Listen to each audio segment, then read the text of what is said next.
Обычный пост, обычный репост. Или нет. Именно так начинается вербовка. Мягко, незаметно.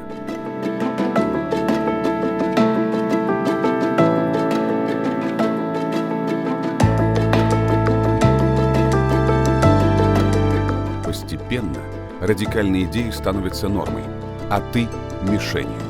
За репосты с экстремистским содержанием – административная и уголовная ответственность.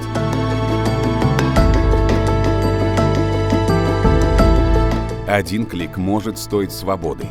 Подумай, что ты распространяешь. Сделай выбор.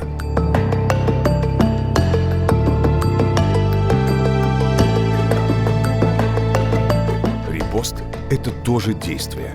Будь осознанным.